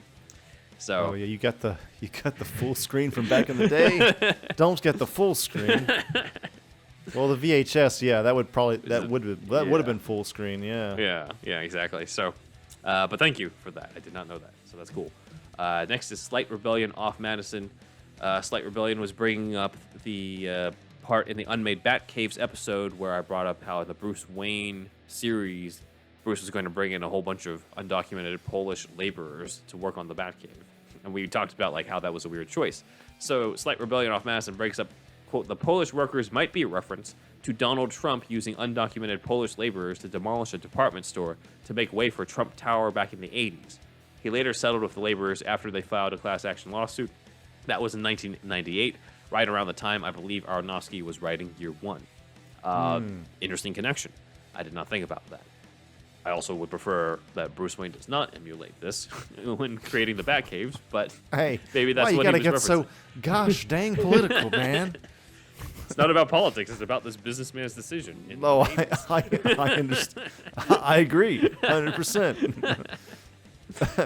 Moving on to the next one. So we addressed this in the Patreon, but we thought we should honor this in the main show too. So this is Yes. This is a comment from one of our patrons, Halsey Corbin, on Man of Steel, and Halsey brings up his own connection to the Man of Steel movie. The comment saying, "Hey Andrew, Man of Steel had a strong effect on me as well. I always loved the theme of Superman feeling hopelessly alone, and a man without a home and dynamic of Costner, and him showing him that love regardless of whose blood he carries. I didn't know at the time how much those ideals were already embedded in me. A year after Man of Steel's release, my son was born. I am not his biological father, but I am his daddy, just like Yondu in Guardians of the Galaxy. And he is my son. And he will have some low moments in life where he hates me, and he hates his biological father, but he will never be alone, and he will never be unloved. And seeing how his adopted father is the one that he chooses to honor and remember because of the love he was given from a man who didn't have to be his father, but chose to be. I tear up to this day every time I hear Costner say, 'You are my son.' Thanks for sharing." I thought Snyder was supposed to have made a terrible Man of Steel Superman movie, guys. I thought everybody hated it. You know, yeah. I mean, yeah. I'm not in the same life position that you are. I don't have a son or anything.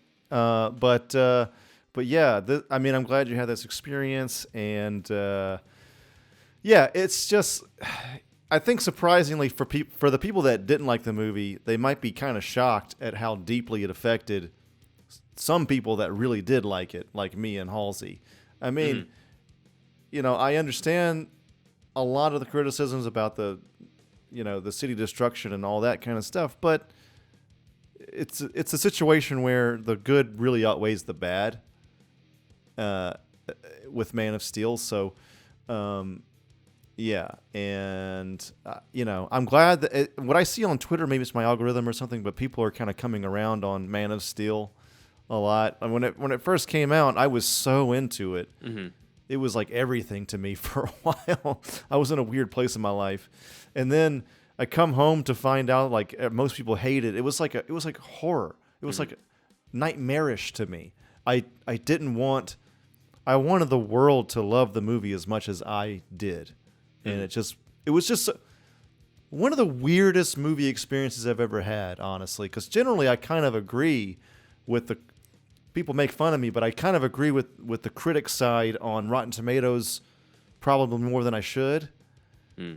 But I just didn't agree with this one. With this one for sure. But yeah, if you haven't listened to go with my whole spiel in the Man of Steel episodes in this one, part 1. So check out Man of Steel, Snyder versus the Critics. You get the full thing there. So yeah, and I also think that it's what Halsey is speaks to what brought Snyder into the Superman story in the first place.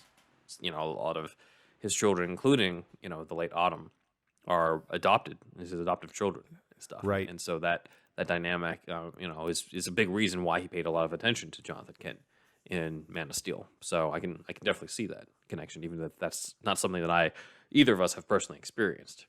But I can see how that can create a strong emotional connection to that movie, or at least those scenes with Costner. I mean, it's like one of the best ways to humanize the alien, right? I mean, so yeah, I thought those scenes were handled really well. Yeah. Yeah. I think so too. New this April from HyperX. It's the HyperX Clutch Controller. Get better control of your mobile gaming with its comfortable grip, directional pad, analog sticks, and shoulder button. This versatile controller can fit a variety of phone widths and can also connect wirelessly for use on tablets and PCs. Learn more and pick one up online at HyperX and HP.com, Amazon, Micro Center, Target, Best Buy, and many other fine retailers. Woo! All right, on to the shoutouts. Oh, man. So we're going to do our first kind of shortened version of this, everybody, because luckily enough, we have grown in... You have grown in numbers. We've grown in listeners. So thank you for everybody for that. But I'm just maybe going to read just the last few, and we'll go on from there. But the full list is on the visual version. If you're on the oral version only, then you won't see them. But they're here on the YouTube version. So I won't do this spiel every time, of course, because we're already wasting time.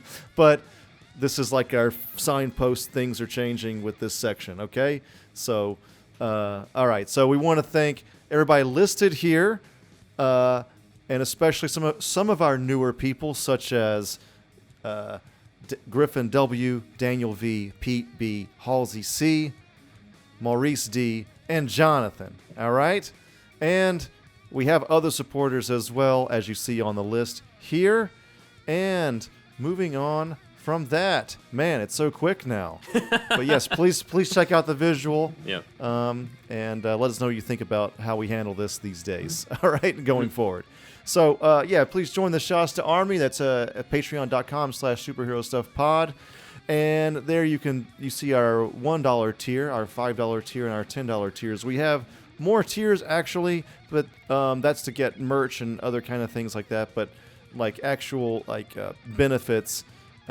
So the $1 tier gets you the shout out, be it visual or oral.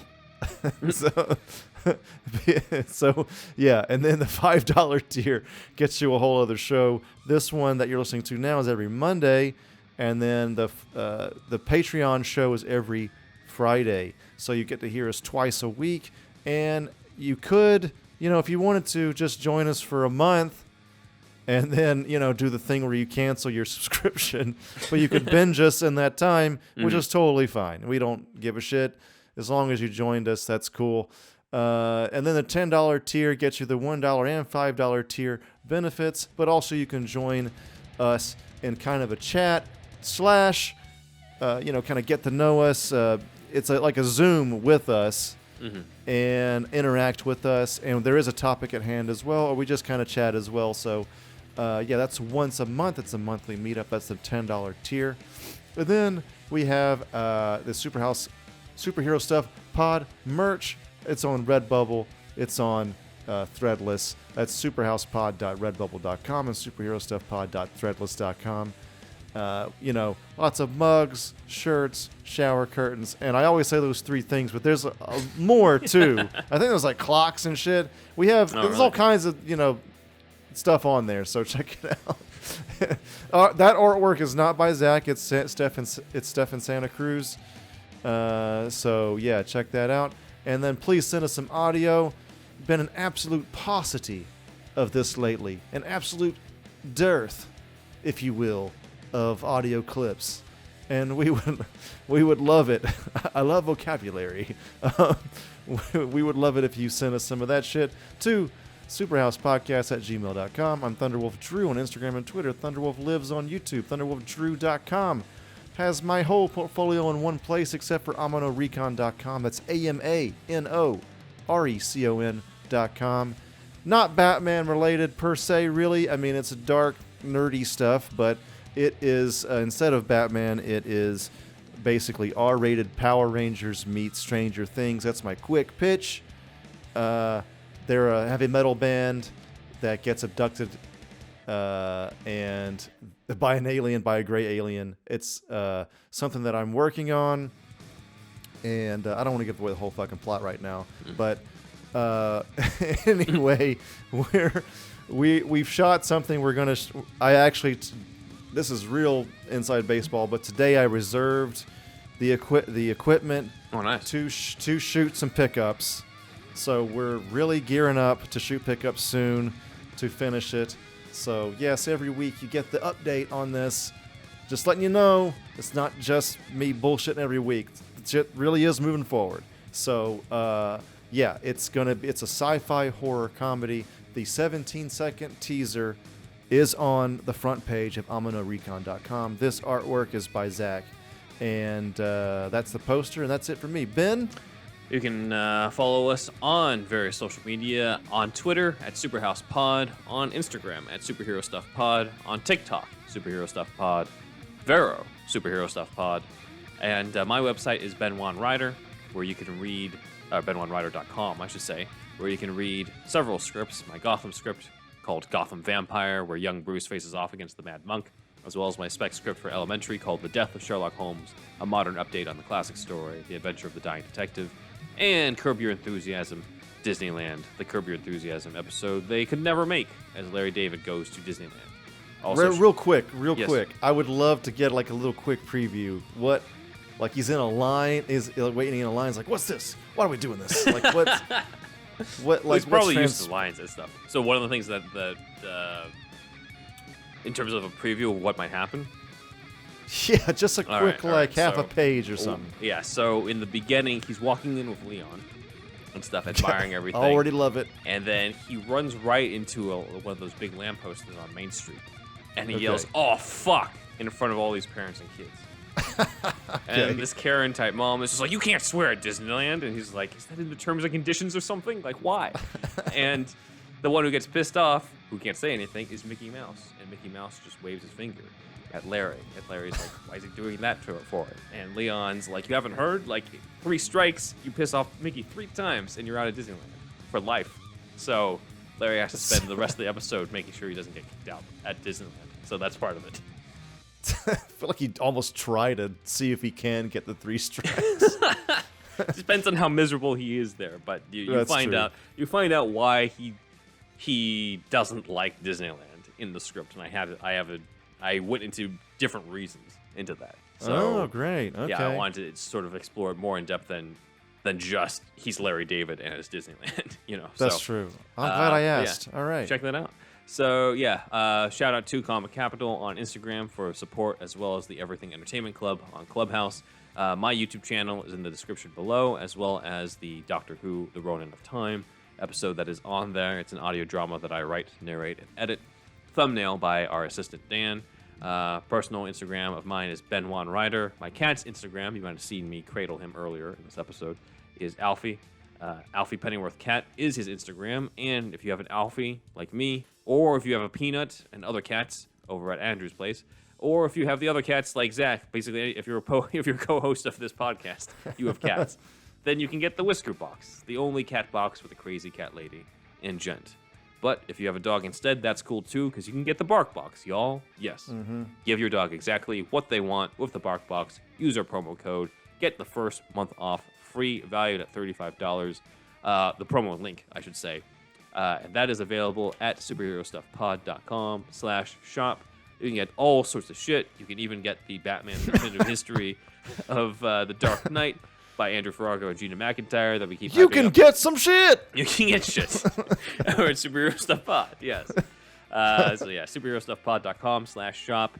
Help us out while also adding to your own collection. Give some money out our way without really, having to do much other than just getting something for yourself. So try that out. Over to Andrew. And we want you guys out there to do us a favor. We want you to tell all your friends about us. I'll get drive through. I couldn't think of any other fucking line. It's appropriate for this one.